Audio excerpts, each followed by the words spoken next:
Welcome, everybody. Today's colloquium is by Edward Oughton from the University of Cambridge, where he's a research associate at the Center for Risk Studies in the Judge Business School. Edward received his PhD also at the University of Cambridge. The management of the critical infrastructure, research on the management of critical infrastructure failure at the Center for Risk Studies. He works closely with colleagues at the University of Oxford, and he is also a visiting researcher at the School of Civil Engineering and Geosciences at the University of Newcastle. He is the lead author on the Helios solar storm scenario, the first stress test of the global insurance industry on the impacts of critical infrastructure failure due to space weather. And today he's going to talk to us about the economic impact of extreme space weather due to also critical infrastructure failure. It's a little bit different from the kind of talks we usually have, but I think it'll be very interesting. So, Edward, please, go ahead. Very much. I think it's probably pretty clear that I'm from a business school because I turned up in time. It's a little bit different. So my name's Ed. It's great to be here. Thank you very much for having me. I'm going to show you a little bit of the sort of exploratory work that we've been doing on space weather and the critical infrastructure failure that could result, and then how we quantify that. So I think that this is a challenging task. There's lots of uncertainty. We don't have a lot of data. But this is basically, I'm going to show you a methodology for how we will do this, and I'll show you some results. But I think that it's definitely an area for future research that we could do a lot more work on. So without further ado, I shall begin. And I'm going to do three things today, and that's basically to give you a bit of background and motivation for this research. I'm going to talk a bit about the methodology. I'm going to show you how we do some of the calculations, and then I'm going to give you some of the results. Okay, so who am I? Where am I from? Well, the Center for Risk Studies is basically an industry-focused research center. So we predominantly rely, in fact, pretty much all of our funding, except for my funding, comes from industry. So it's very different from your sort of standard academic research center, that the sort of centers that I collaborate with, where they have central research funding from Research Council UK. But being in a business school, we have a high mandate to do lots of deep engagement work with companies, basically providing analytical support for decisions that can be made. And actually what we do is we're looking at the moment at all $17 trillion threats to the global economy, and space weather is just one of them. But the value that we provide is that we're able to compare each of these different threats, from whether it's a hurricane, to space weather, to a cyber attack, to a global influenza pandemic, so that risk managers in government and in industry can basically target their resources, because obviously they've got limited resources, where they can have the largest impact. And space weather's one of these areas that is ongoing. And what we actually use is this toolkit for resilience that I've emphasized here. So how do we quantify all of the threats? And we use a bunch of threat maps, scenarios, etc., data, and this is kind of work in progress right now. Okay, so I'm going to start on the work that we've been doing. Now I've given you some background, and there's a standard disclaimer that I just need to state, and that's essentially that the scenarios are not necessarily predictions. At this stage, we're not trying to highlight any specific vulnerabilities in the power grid. I think the best way to look at this is that we're exploring the sensitivity of different storm impact zones on the economy, okay? And this is obviously useful for stress testing purposes. So as I'll explain shortly, this is something that's going on quite widely in financial services following the 2007-2008 global financial crisis. So this is a methodology, a tool that's appeared. So what's the context? Well, in the UK, the Prudential Regulation Authority of insurance companies basically asked the insurers to stress test their asset portfolio for a space weather event. And the insurers basically said, well, you know, like, we kind of know hurricanes and earthquakes reasonably well, but we've got no idea how to address space weather. So actually, AIG was the company that came to us and said, can we work together on producing some sort of assessment of these impacts? And then hopefully we can have a better understanding of that, how that may affect our operations.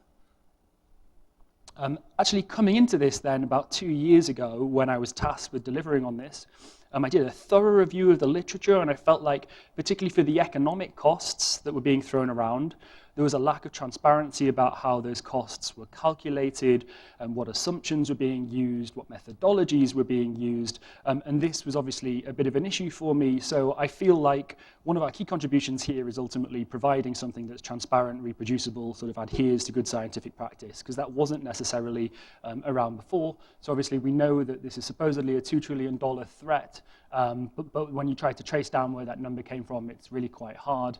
Obviously, the Lloyd's report didn't help either. When you go and look at how they calculated those figures, the methodological section is about one paragraph. So I think that we can make quite substantial gains on what has already been done here. So basically, just to give you a little bit of background as to where we've come from and where we're going to. So this was the Helios solar storm scenario that we produced, which is basically a stress test, but it's very different from the academic paper that I then published.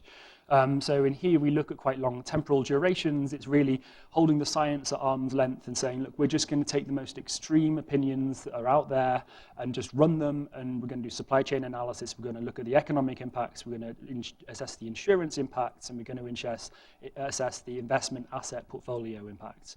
And actually, that was a worthwhile thing to do, but actually the way that I decided to move this forward was to make a more rigorous contribution, focusing on just the 24-hour loss within an academic paper, and that's what I'm going to report on to you today. So how do we start that? Well, we actually got everyone from our research center, so people from business, economics, actuarial science, in a room with people who basically cover space physics, geophysics, electrical engineering, so those occupations that have traditionally been well represented within the space weather community. But we got them in a room and we did a workshop trying to think about what these scenarios should be, and then this is the report that we're going to show today. This is the work that we're showing. But in essence, from that workshop, the actual key outputs were that we should probably be focusing on looking at the GIC risks to transformers, because that's where, following this, we were advised that this is where the largest risk could probably lie, and I'll provide some more justification for that shortly. But ultimately, we know that these assets are very hard to replace, they're very expensive, they're very big, they're very hard to move, and that's why there's been issues around these previously. So that's how we started to try and focus upon this. But actually, after speaking to lots of people in the area, and these were operators, regulators, people from across the space weather community, and also government, there's two different opinions held within the area about the risk of space weather to power grid failure. And one is that, in essence, the transformers go through some sort of immediate wide area blackout. There's a grid collapse, and all of the key assets are protected as a consequence, which means you can just turn the grid back on in a couple of days. But the other perspective is that we have this delayed wide area blackout, so basically all of your assets are exposed through a geomagnetic disturbance, and therefore you start to get lots of assets failing days, weeks, months after this event, and that's when you get into the supply chain difficulties. So I think that we wanted some way of trying to address this, this disagreement as to how the impacts could take place, and one way to do that was just to start focusing on the daily loss. And that's not to say that the temporal aspect isn't important, but I think to make a contribution early on when there's so much uncertainty in this area, it made more sense to just focus on the spatial heterogeneity of the storm impact zone. So the methodology, obviously we were working with AIG, so the US was an obvious place for us to focus our resources. It's the largest economy in the world, depending on how you measure it, somewhere between $17 and $21 trillion.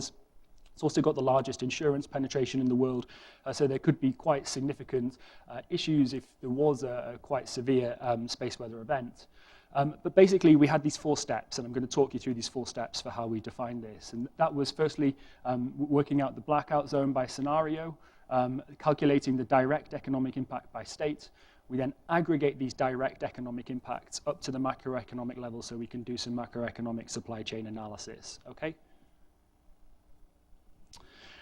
So let's begin with some of the science. And obviously, this is work in progress. We had a team of scientists involved in the research, but we very much think that all of the assumptions, the science, really needs to be improved in this process. But what we have is a set of simple assumptions that allows us to get to calculating the economic impact. There are other teams trying to do this, trying to do the economic analysis, and trying to get to that point, because there's so much disagreement in the space physics community, the geophysics community, electrical engineering community. It's kind of challenging to get all the way down that chain to the socioeconomic impacts. Okay? And this is historically, this is the 1989 event in Quebec.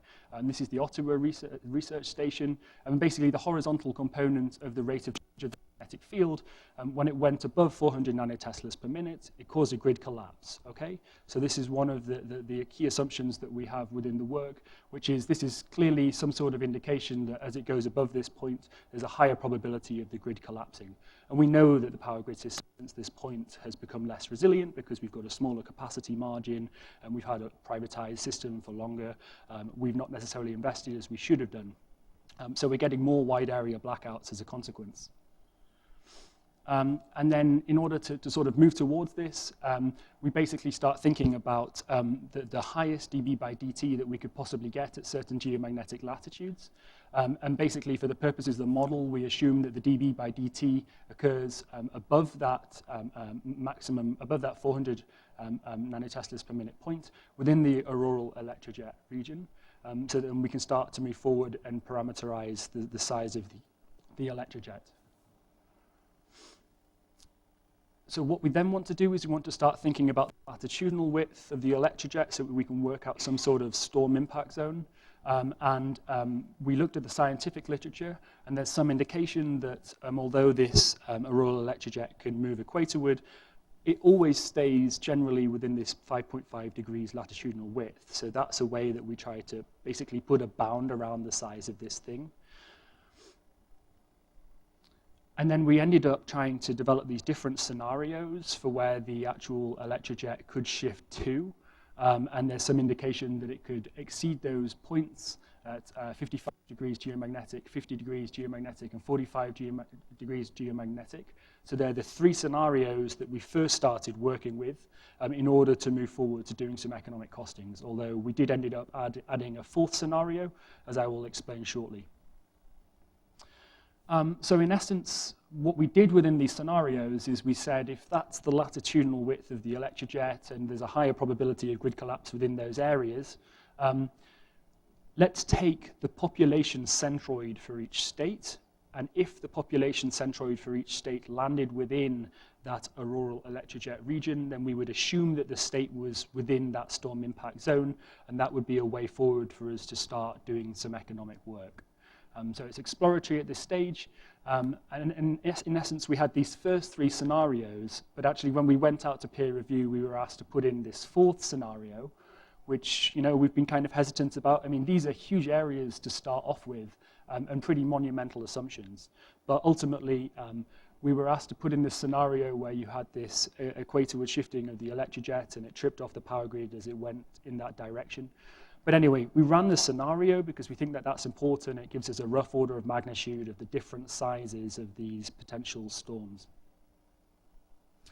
Okay, so this is the issue, right? So if we go back 100 years, ultimately, energy underpinned all of our critical infrastructure systems, but more recently, we've had a new kid on the block. The last 3 decades, digital communications has come on board, and now we've started to put that within all of our other critical infrastructure systems. So you ultimately only have to take out the center of this web.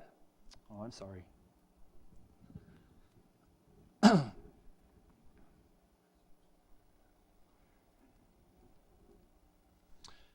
it's a complex interconnected system, okay? So you only have to start taking out small parts of this web for a cascading failure to ensue, and this is obviously an area of future research, ongoing research for us. But the key problem statement is this, okay? If there is a blackout, those firms within the blackout zone will obviously be affected.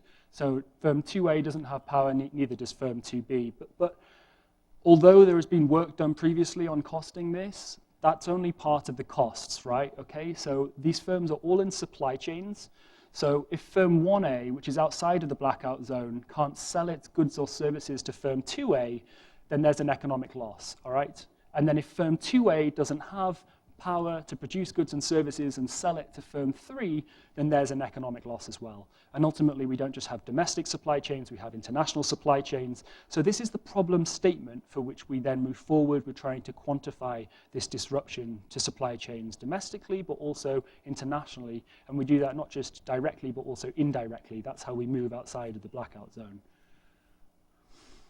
Okay, so we ended up with these 4 scenarios.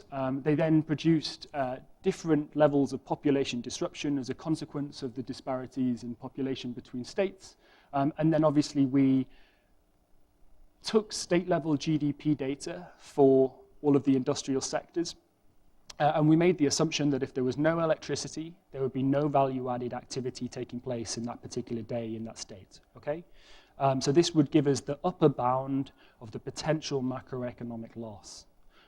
So we know it can't exceed this particular place. Obviously, that's important if you want to compare it to other global threats. It's also important if you want to do stress testing, because it needs to be a significant shock to the system in order for you to stress these asset portfolios if you're a regulator. And then what we did is we moved from this, from the state level, and we aggregated up this industrial loss data at the state level so that we could move to the macro and start doing some supply chain modeling. So I'm going to use a technique called input-output modeling. So I'm going to give you a brief introduction to input-output, what it is, and why it's a useful tool. And actually, this input-output modeling uses a set of national accounts. So this is just data of value transactions between businesses within industries in the economy, as well as all of the final purchases by households and consumers like you and I. And actually, the person who first started putting the data tables together is Richard Stone. And as a consequence, this is an important contribution. Every major economy has a set of national accounts. So moving from Cambridge, UK to Cambridge, Massachusetts, the other person's work that I'm going to be drawing on today is Wolseley-Leontief. Basically, Leontief produced a very, very elegant mathematical solution for calculating all of the direct and indirect supply chain linkages within an economy, and therefore we're going to be using his work today. So in essence, we know that the economy is this huge interconnected web of supply chains, but what we really want to know is what happens if there's small changes in the economy. So what happens if we all stop buying cars?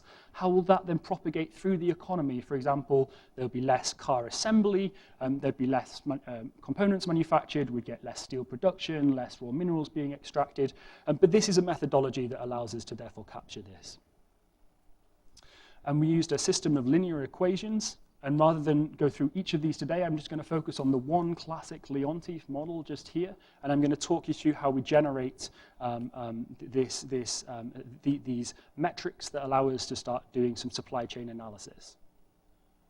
Okay, so this is all in the paper if you want to go back to any of the assumptions or the methods that we've used.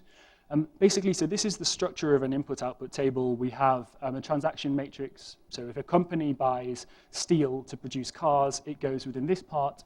If we buy cars as end consumers, it goes within this part. And total output, that's GDP, okay? So just gross domestic product. So that's the total that's being produced and consumed within an economy. Obviously, this is a key metric that most economies are measured across. But we're going to use this Leontief equation here. Which is a very elegant solution. And what I'm just going to quickly show you is how we obtain a transactions table, calculate the direct requirements in the economy, the total requirements, and then how we calculate changes in GDP loss within the economy in this framework.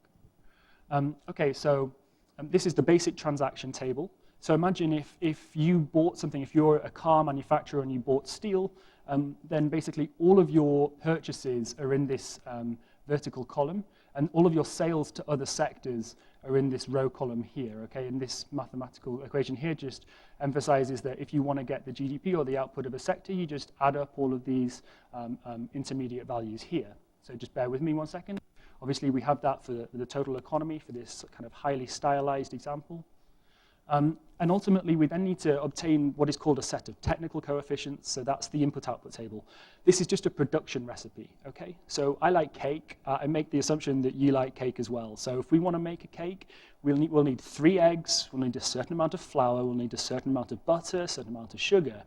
This is exactly that sort of production recipe that's being emphasized here, but for manufacturing, okay? And this is highly important because it allows us to then ask questions directly and indirectly about the impact of space weather. So we can produce these technical coefficients for the whole economy, but this is only one part of the dependencies, and I'm going to explain why that is now. So if we were interested in assessing the impact of space weather on the economy, I might ask you how much electricity is used in manufacturing processes. And you basically could say, well, Ed, you just told us that you can use this technical coefficients matrix to calculate how much is being used. And that's true, but that's actually only the direct requirement for electricity in manufacturing. So actually, use a lot of steel when you make cars, and steel uses a lot of electricity, okay? So this is why we need to then calculate the total requirements so that we're able to quantify that and do some interesting matrix manipulations to basically understand how small shocks, perhaps a power cut, can propagate through the international economy. So we need to basically take the inverse of the technical of this matrix product. So you take the technical coefficients and the identity matrix, and you end up with the Leontief inverse, which is just basically a very unique solution that won him the Nobel Prize for summarizing all direct and indirect requirements within an economy. Okay, so it's a very elegant solution. It's very useful for us to then use this moving forward. So now if I ask you the same question, which is, okay, how much electricity is used in manufacturing? Then ultimately this value now embodies all of the other requirements of electricity in making all of these inputs, okay? Okay, so as that fourth step, what we do is we calculate the upstream and the downstream supply chain loss through these different production layers in the economy. And let's move forward to some results now. I think it's important when we look at these results that we kind of build off the relative magnitudes of the different sizes of the events based on where the storm footprint is. Obviously, it produces some very large numbers, but basically this is a way for us to start to understand the sensitivity of the economy to different impact zones. And the way that I normally pitch these sort of scenarios that generally we use for risk management purposes and stress testing is that they're quantitative methods for qualitative outputs. I think we kind of have a different approach to modeling sometimes in the business school as perhaps a scientist may have. And that's becoming more and more apparent as we sort of engage and move towards trying to understand what the real cost of space weather is. But really, I want to focus today just on these two scenarios because they're the ones that I think are most probable. And that's basically, do you hit just the northern states or do you manage to hit the main industrial production part of the US, which includes all of the global cities like New York and Washington, DC. Okay, so let's move forward from here and take a look into some of these particular industrial sectors. Obviously, you can see that manufacturing has very long supply chains manufacturing, so it only takes small disruptions within that sector for there to be quite large disruption to production. And I'll explain why there are some shortcomings in this methodology shortly, but it provides us with some interesting outputs. Obviously, government's very large here because it's got US military spending in. And then we end up with basically these professional service sectors that are much larger if you manage to hit New York or Washington, DC. So basically, if you don't hit New York, your financial loss is smaller than if you manage to hit those key areas. And then this can propagate to other places as well. Let's think then about the international supply chain linkages. Obviously, we provided some insight here into how that spills out to other places. One of the major, I think it's the largest US trading partner is China. Obviously, Canada and Mexico, as they're proximate to the US, also very close by. UK, Germany, Japan. The UK has quite large manufacturing and financial linkages, so depending on whether you hit both New York and the traditional manufacturing region will then influence the degree to which there are losses to the UK as well as other economies. But I think on the actual paper, we provided all of the total results and tables for you to download. So I provide a summary of them here by sector and by country, but these can actually be, you can go in and look at the total losses over these different sectors. Okay, so I do have some comments on the results then, and I think it's worth saying that this is just sort of the daily loss right now. We know that the temporal loss would be, actually it would be smaller on the daily impact. And that's because if you have a power cut for a day, you kind of just wait and you hope the power comes back on. But if you have a power cut that lasts 2 or 3 days, then you're not just going to sit around. So you start going out and trying to do things. You start trying to get generators. You start trying to put systems in place to overcome the issues. I mean, that might be the same for some industries as well. So the loss normally, having evaluated the literature as to how this has been done in other areas, would decrease. I think it's important to say that this is a linear model, so it's very simple, but it's reproducible. So we use computable general equilibrium models in the Helios solar storm scenario. So that's generally classed as a much larger economic model. It's kind of black box. It's quite hard to emphasize the key mechanisms that work within that, although it does normally try to pick up some of the key market behaviors. But there are key differences here.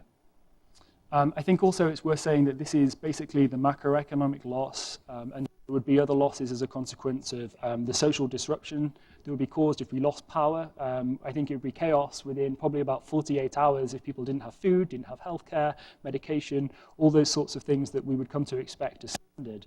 And obviously we don't necessarily include a lot of that here. So what we're looking at here is the value losses between companies. But there would be damaged equipment, as well as any sort of criminal damage that may result from civil unrest.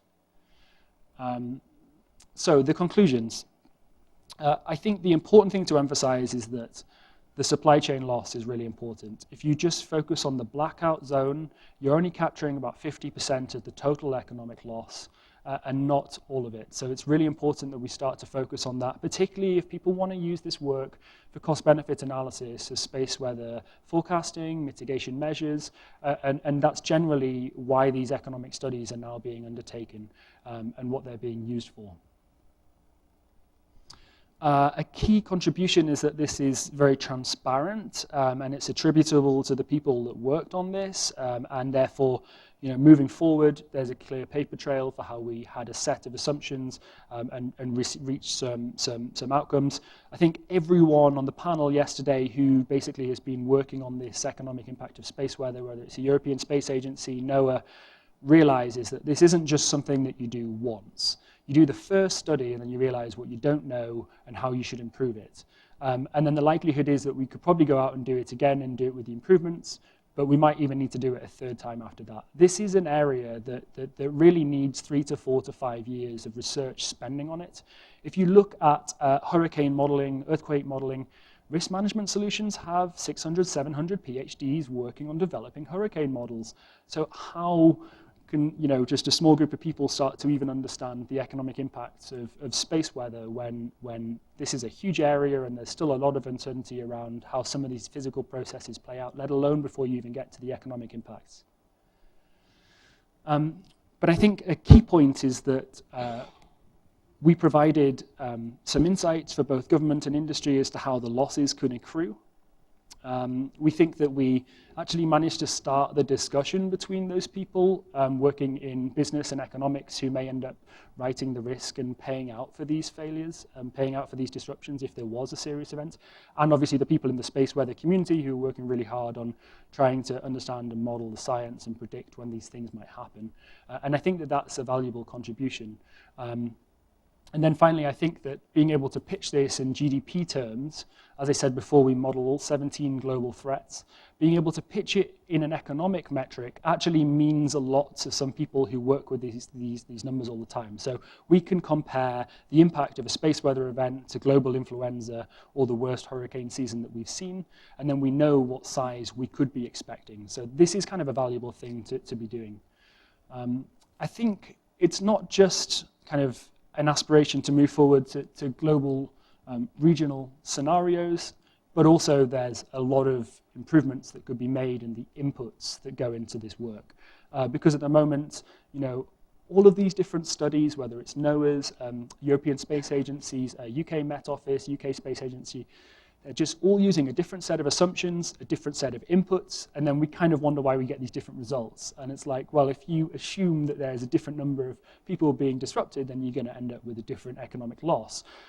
So I know I've been going on for a long time about the idea that we should be capturing this sensitivity using Monte Carlo analysis, but that's quite easily done with the sort of input-output tables that I showed you before.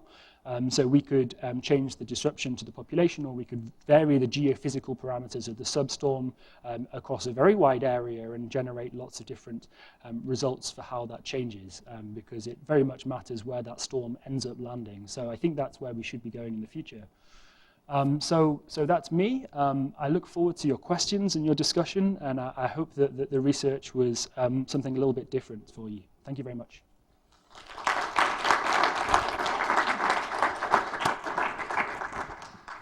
All right, we have a lot of time for questions. All right, Tom. Thank you, very nice talk.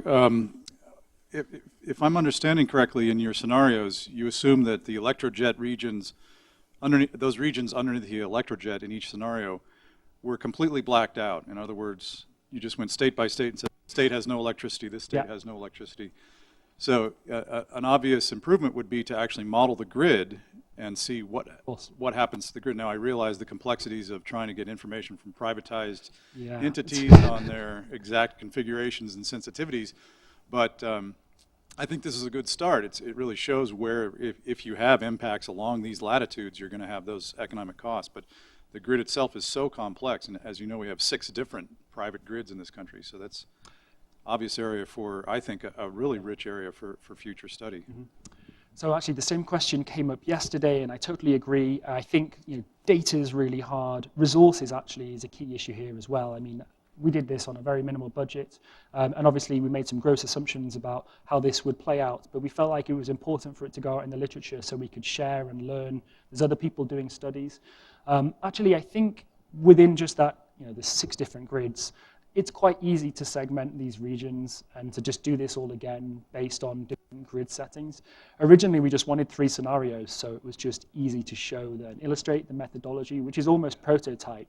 I mean, the economic modeling is not new at all, but the way that we try and put it in a geospatial frame and then say that these places can be disrupted and these aren't, it's very simple, but it's just saying, like, this is what we can do with a bit more time, resources, and there's shed loads of uncertainty in here. I mean, we just point to the power grid aspects.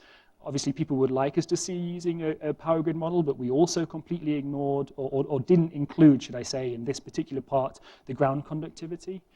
Whereas in the Helios solar storm scenario, I did actually go through all of the geological survey data for the 28, I think it's 28 regions or 27, and take the weighted vertical average and the weighted horizontal average, so you had some sort of ground conductivity by state.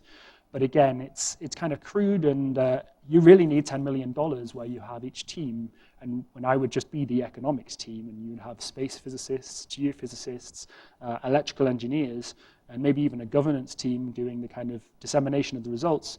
That's a research project that could be quite easily funded, and we'd learn a lot from that. When you gave your figures of 42 billion loss from hitting New York, for example, in that swath at 50 degrees magnetic latitude, was that per day or what? Yeah, it is per day, and obviously what ends up happening there, because we've gone for the upper bound, is you end up getting the upper bound of the daily GDP loss. So I think there's key differences here between how you would do this if you were trying to be conservative and if you were trying to do a stress test. And we were trying to do a stress test, which is like, how bad can it get? And we know it can't really get worse than that based on those geomagnetic latitude bands. So obviously, this is the international component just here, but then you've got the direct and then the indirect loss on these components here. So did that answer your question? Okay, thank you. Dan? I guess I have 2 questions. At which level do people start taking a lot of notice about losses? I mean, in terms of these large insurance companies. And the other question I have is, are we going to become more or less, going forward, sensitive to this in terms of economic impact, and what with becoming more dependent on technology, but maybe shifting to renewables? Yeah, I mean, just on the second question, if you shift to renewables, is it that easy to restart the grid if you have a grid collapse, though? I don't know, I've just heard anecdotally from the grid people that in Germany they've gone to so many renewables that they're not sure if they can actually black start it again if it does collapse. This isn't my area of expertise, but I'm just saying, yeah, there's a lot that's going to be dynamic and change in this. So let's just see how that plays out. I think on the first point, yeah, pretty much the insurers, anything under $30 billion worth of loss, easy to deal with that. They're fully set up to deal with anything under $30 billion worth of loss. Obviously, if it goes over that, they can still deal with it, but it just takes more effort. So obviously, Katrina, I'm thinking, is that about $80 or $90 billion worth of loss on the insured component. So that's probably about 20% of the total economic impact, just talking roughly. And that's challenging. So that's just a really bad year for the insurance industry. Why do we do stress testing? Well, ultimately, I think it was about 93, 94. Obviously, I wasn't in this area of research at the time, but the older people that I work with, they basically said that there were a bunch of natural disasters, particularly in the US, and a load of insurance companies folded. And now, because we have this catastrophe modeling stream, we have this stress testing, they still get badly hit, but on the whole, they're much more resilient and set up to dealing with these shocks to the system, and they have mechanisms and reserves to be able to deal with that. I mean, I think insurance can get a bad rap, but after all, it is also the last resort that we need when there's been a disaster, and we need to have a strong insurance sector in the same way that we need a strong banking sector that can deal with serious shocks. So I think that doing this sort of work and making people aware that this is a risk and that it's a certain size is important. I mean, we managed to get on AIG, the largest insurance company in the world, space weather on their risk register, their internal risk register. And actually, I think that that's a bit of a win. So that was a good piece of progress that came out of working with a major corporation. Joan? $2 billion you said was a maximum? Oh, I'm sorry. Actually, yeah, when you get to the direct and the indirect loss, what you end up getting is you end up capping out at the daily GDP for the US. So obviously, that's definitely the upper bound that it can be. That include things like lost wages and revenues and... Yeah, that's actually lost wages and revenues. That will all be embodied within there because you have that sort of compensation and value flow within the input-output table. What we're not including, obviously, is the equipment damage loss or the loss from people rioting or stealing, which could be just as high, some people think, if you had serious... Come again? Another comment about the Quebec event, you mentioned that as soon as it went to 400 nanoteslas per minute, that's when they had the collapse. I believe, I'm not sure, but I believe that was primarily due to the magnetospheric compression, the shock compression of the magnetosphere, not an electrojet acceleration. So that's another thing to think about, especially for this audience, is when you do this study from the space physics standpoint, it's not necessarily the electrojet position. It could be the initial shock on the magnetosphere causing a massive dB/dt jump, which is global. It's not just local under the electrojet. So that would be a full hemispheric effect. Assumptions here to just get towards doing some economic modeling. We could spend 10 years trying to work out the assumptions, and we just needed to get something so that we could move towards it, and people then ultimately can refine those assumptions, and it ends up becoming a research agenda for the science community. It's like, what assumption set should we use? Because actually now we've set up the model, I can rerun the model really easily, but you guys need to tell me what the right input parameters are.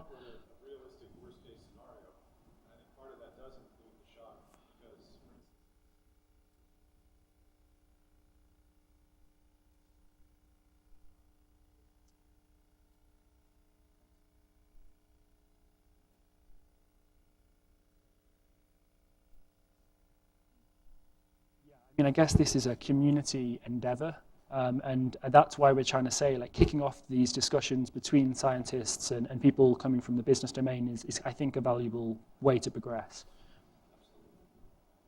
For good reason, you focused on the power grid, but there's also damage to satellites and railway lines, and none of that's included, I assume. Well, the thing is that everyone keeps saying this to us, but the way we see it, or at least the way I saw it at the time, was if you turn power off, everything stops.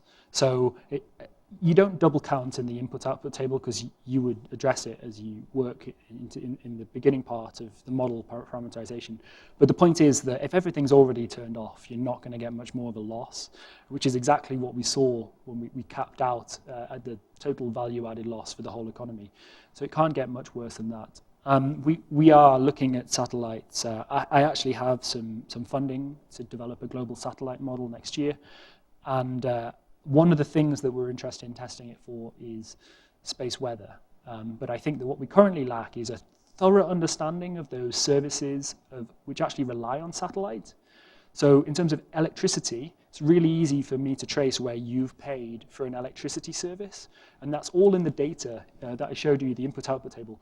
Satellite services, they're buried somewhere in telecommunications, which is a small sector anyway, and then it's somewhere in there, and it's really murky. So we need a new tool set or a roadmap, a map or some description or some sort of event tree for how this would propagate to different parts. Needs more thinking, I think, yeah.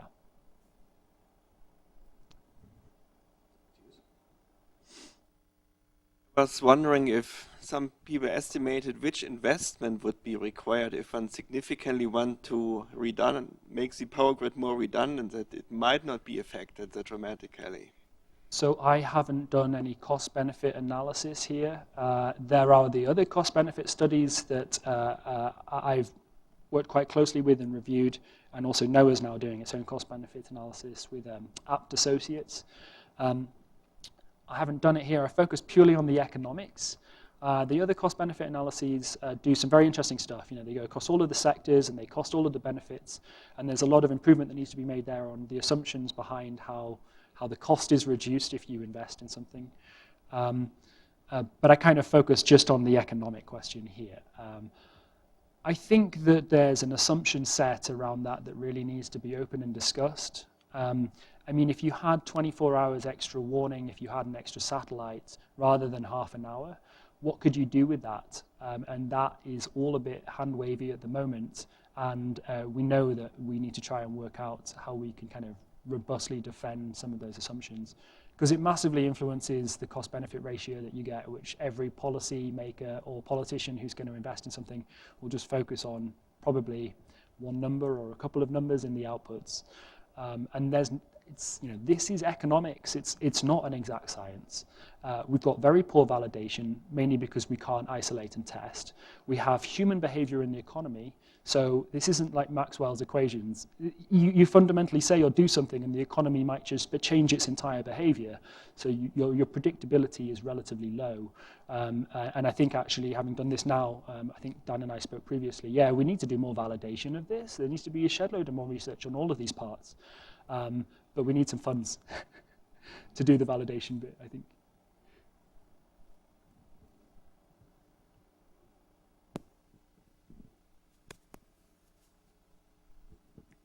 To give us an idea, what is the national GDP per day? It's about 42 billion. It's about $42 billion. Yeah. The same. Yeah, so in other words, the loss from New York is the same as the total GDP, not 42 billion. Not the loss of New York, well, New but York the loss and the of that swath. band. Yeah. And that's partly because of the way that the indirect losses propagate in the economy, but also partly to do with the methodology. You would get different results if you used a different economic model. This is why I actually said we need to be really critical about the economic methodologies that we're using, but it's hard to, because there's different schools of thought in the space physics, the geophysics, the electrical engineering, before you even get to start trying to do some economic analysis on this. So this is really challenging. Input-output will always give you a ballpark figure, and it will always be higher than a computable general equilibrium model, which basically includes some behavioral change. So just to give you an example of what that means, if the power turned off now and you're producing car parts and you can't get your car parts from maybe a Japanese or a German producer that you're using, you might either procure a car part locally that you can get hold of, or you might use a plastic rather than a metal car part. So that's just a small analogy, but that's the behavior that we have in the system that it's hard to quantify in a robust science way. Yeah. And one more question. You did say that there are two schools of thought. You turn off your power immediately and save your resources, or you don't, and then you risk not doing that. But you didn't really say then how this study affects these thinking and how much, or is it 50-50 thoughts or what? So basically, the reason why I put this up was because this is all about the long temporal duration. So some people think, it could be a few days, or it could be like weeks, months, or years, and that's where those $2 trillion worth of losses are coming through the weeks, months, years. Actually, in this point, we just wanted to kind of get out of the picture so we could focus, just make a small incremental contribution on the methodology on just the daily loss. Because otherwise, there's so much uncertainty, and you get a bunch of numbers, and then you don't understand how much the storm impact zone changing or the temporal duration changing actually is affecting the results. So I just felt like we needed to just make one small contribution here. I think the key point is that you either have your transformer tripping and coming offline, or you would pull it off offline yourself, and then it's assumed that it's all protected. Here, some people think that all of this damage would take place before the asset would trip itself off from the grid, or before you did it, and therefore you get into these long supply chain difficulties. Actually, it's basically the operators versus academics and regulators to kind of characterize it in that way.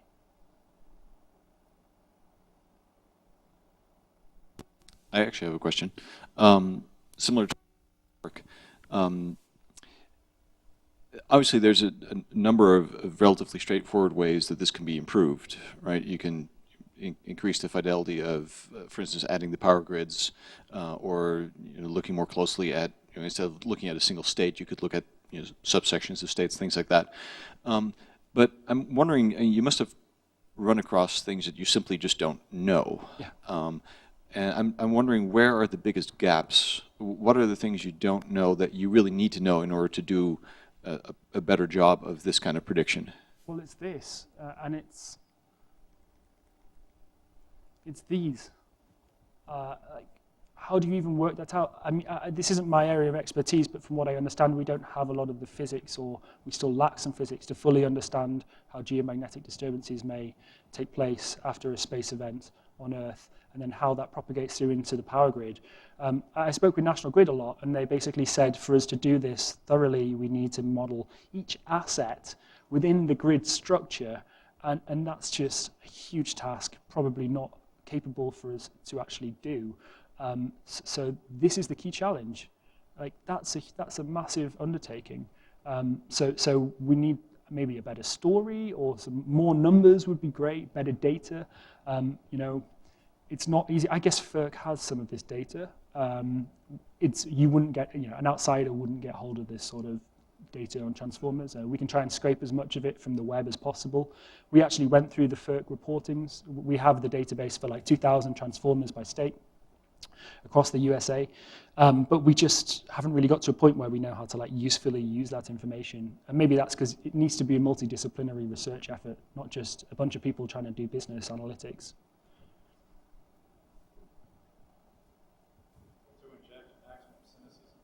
A colleague of mine who does earthquake research said you won't get any major money until something really bad happens. Yeah, probably. I mean, almost in some ways, the insurers looked at the numbers and were like, we can deal with that. So this is the issue, right? Because actually for natural disasters, the insurers are one of the groups of people that are really pushing better understanding, better modeling, better response. And if they think that they can deal with it and that it's such a high impact but low probability event, then it lays outside of their remit. I mean, I was in Japan a couple of months ago, and space weather's sat there among all of the other natural disasters that they have to deal with. And how do you even get that on the policy table when you've got Fukushima, tsunami risks, earthquake risks, cyclones? Yeah, this isn't easy by any stretch. There are no more questions and comments. Let's thank Edward again.